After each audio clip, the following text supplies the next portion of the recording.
आगे बढ़ते हैं।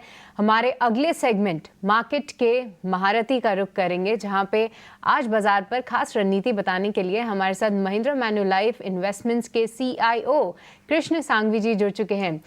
कृष्ण जी, बहुत बहुत स्वागत है आपका 18 आवर्स स्वदेश पे। नमस्कार, मैं सृष्टि बात कर रही हूँ।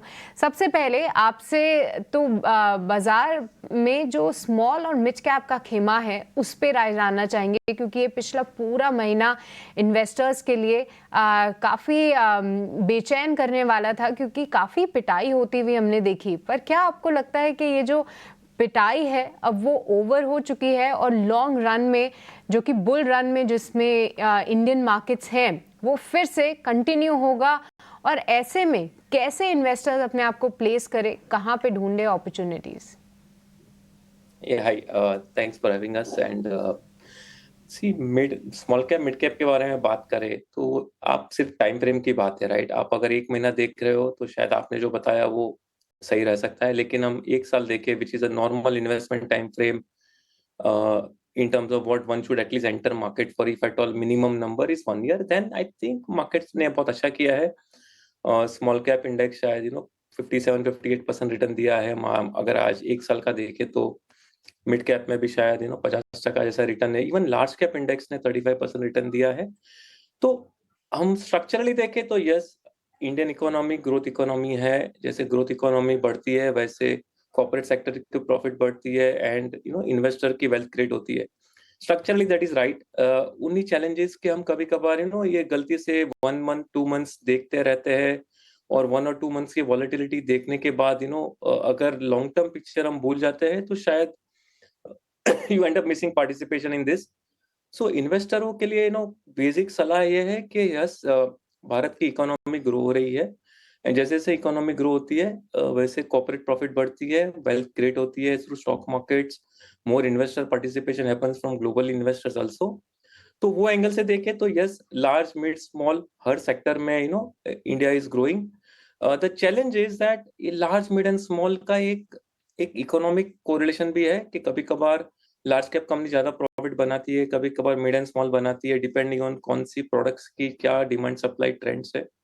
सिमिलरली इक्विटी मार्केट में भी कभी लार्ज कैप सेक्टर ज्यादा चलते हैं, कभी मिड कैप चलते हैं। तो वो उसको टेम्पररी एबरेशन इग्नोर करते हुए अगर 3 और 5 साल के लिए इन्वेस्ट करना है तो really small cap mid cap and even large caps are a very good investment option. Only thing is, आपको पता है कि risk return profile large cap की शायद थोड़ी बेटर रहती है, इन टर्म्स ऑफ रिस्क कम रहता है, तो एडजस्टेड रिटर्न शायद नॉर्मलाइज हो जाते हैं। लेकिन यस, वॉलेटिलिटी शायद is part of this journey in wealth creation.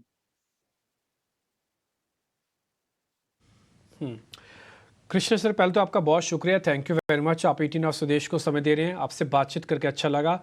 और जैसे मेरी सहयोगी सृष्टि ने एक सवाल पूछा, एक ही सवाल में आपने बहुत सारे अच्छे अच्छे जवाब दे दिए। मैं उसको काउंटर में लिख भी रहा था। पहला पॉइंट आप ये कह रहे हैं कि बने रहो मार्केट में।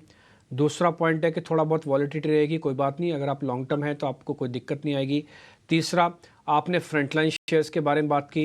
आपने साथ में मिड कैप और स्मॉल कैप के बारे में भी बुरा नहीं कहा, आप ये कह रहे हैं कि इसमें भी आप बने रहो। तो कुल मिला के मेरे को एक ही आंसर से बहुत सारी चीज़ें क्लियर हुई हैं। सर, मैं इसको थोड़ा और फाइन ट्यून करना चाहता हूँ। बने किस में रहना है और छोड़ना किस किस को जाना है। पैसा लिमिटेड है सर, आप भी जानते हैं, बल्क में नहीं है। जो है वो कायदे से लगाना चाहते हैं, इसलिए पकड़े रहना है किसको है और किसको कम करना है, ये भी थोड़ा आइडिया दे दीजिए। श्योर। हम मार्केट देखें तो हिस्टोरिकली मार्केट ने हमें क्या सिखाया है कि जब थोड़ा बहुत स्ट्रेच एक सेक्टर में आ जाता है, एक मार्केट कैप सेगमेंट में आ जाता है, हम यहाँ पे मार्केट कैप सेगमेंट की बात करें इसलिए, तो मार्केट कैप का एक बेसिक रूल है कि हर मार्केट कैप एक साथ इक्वल रिटर्न नहीं देते हैं। Over a long period returns normalise होते हैं, लेकिन शॉर्ट पीरियड्स में हर सेगमेंट की रिटर्न्स प्रोफाइल अलग अलग हो जाती है। और मार्केट्स ने ये सिखाया है हमें हमें ये एक्चुअली एहसास कराया है कि जब जब ज्यादा रिटर्न बनते हैं कोई सेगमेंट में, तो शायद उसमें नेक्स्ट 3, 6, 12 महीने के लिए एक सम सॉर्ट ऑफ कंसोलिडेशन हो जाता है। और कंसोलिडेशन हमने बहुत तरीके से लार्ज कैप में देखा है कि अगर 6 महीना 12 महीना स्टॉक्स रिटर्न नहीं देते तो वैल्यूएशन उसकी नॉर्मलाइज हो जाती है। लेकिन अगर हमने मिड एंड स्मॉल कैप की पास्ट एक्सपीरियंस के बारे में बात करें, past experience of last 20 years, तो बहुत एक ऐसा होता है कि स्मॉल एंड मिड कैप में इन्वेस्टर प्रोफाइल जो है, इन्वेस्टर की रिटर्न एक्सपेक्टेशन शायद ऑलवेज फास्ट रहती है। और मार्केट जब इतना फास्ट रिटर्न देने के बाद शायद दैट रिपीटेशन नहीं होती है। तो इसीलिए स्मॉल एंड मिड कैप में हिस्टोरिकली कंसोलिडेशन ऐसा हुआ है कि स्टॉक्स 5-10-15% गिर जाते हैं and that's why earnings catch up in the mean time and the valuation adjust. तो ये दोनों देखना है, you are right, all segments of India are growing, zero problem in that.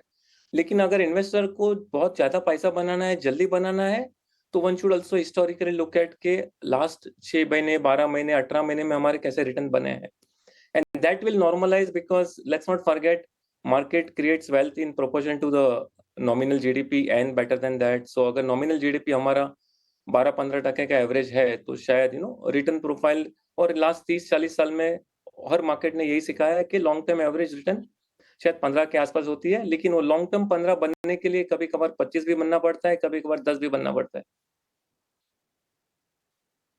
बिल्कुल कृष्ण जी, मेरा एक सवाल आपसे टाटा ग्रुप ऑफ स्टॉक्स को लेकर होगा। देखिए हाल फिलहाल काफ़ी चर्चा में भी रहे हैं कि पहले टाटा सन्स के आईपीओ की बात हो रही थी, उसके बाद ये बात हुई कि जितनी भी सब्सिडरीज़ हैं उनमें से सिलेक्ट सब्सिडरीज़ जो हैं वो लिस्ट करने की तैयारी करेंगे। आई एम श्योर कि आप इतने समय से मार्केट्स में हैं तो आपका भी भरोसा कुछ चुनिंदा टाटा ग्रुप स्टॉक्स में ज़रूर होगा। बट ऐसे में जिस तरीके की खबरें आ रही हैं, आप का विश्लेषण उस पे क्या है, और टाटा ग्रुप में से कौन सी आपकी सबसे पसंदीदा कंपनी है सर? श्योर, आई थिंक जिस तरह से अगेन सेम थिंग, जैसे हमारी इकोनॉमी ओपन अप हो रही है, बहुत से नए नए सेक्टर्स इमर्ज हो रहे हैं। फॉर एग्जांपल, ये जो एंटायर बैटरी सेगमेंट है या न्यू एनर्जी सेगमेंट है, जो आज तक शायद हमारे पास एक भी लिस्टेड कंपनी में डायरेक्ट इन्वेस्टमेंट अपॉर्चुनिटी नहीं है। तो जैसे जैसे नई कंपनीज आएंगी, whether is from Tata group और any other group, that will be allowing investor direct participation. और स्ट्रक्चरली हमने देखा है कि जो कैपिटल मार्केट का जो बेसिक रूल है कि प्राइमरी इशुएंस करके companies can raise money from investors and create wealth, first create asset base for the from that money and then create wealth over investor, that will play out in the sense के primary market में जैसे जैसे good quality companies आती है with good business model that expand the investable universe for investors and somewhere help create the overall market cap growth in the economy.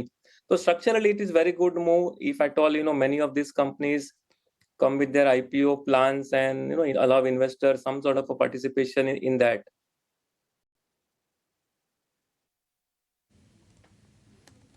ठीक है Krishna sir, बहुत बहुत शुक्रिया sir, thank you very much. अच्छा लगा आपसे आज बातचीत करके और उम्मीद करते हैं जल्दी आपसे वापस मुलाकात होगी। आज आप सर बिल्कुल शुभ घड़ी पे आए हैं। आज आप जुड़िए, देखिए मार्केट के अंदर 150 पॉइंट की तेज़ी होगी निफ्टी के अंदर, और 300 पॉइंट की तेज़ी बैंक निफ्टी के अंदर भी है। बढ़िया, कुछ लोग काफ़ी शुभ रहते हैं बाजार के लिए सर, आप उसमें से एक है। बहुत बहुत शुक्रिया sir, thank you very much, समय दिया आपने, अच्छा लगा सर आपसे बातचीत करके।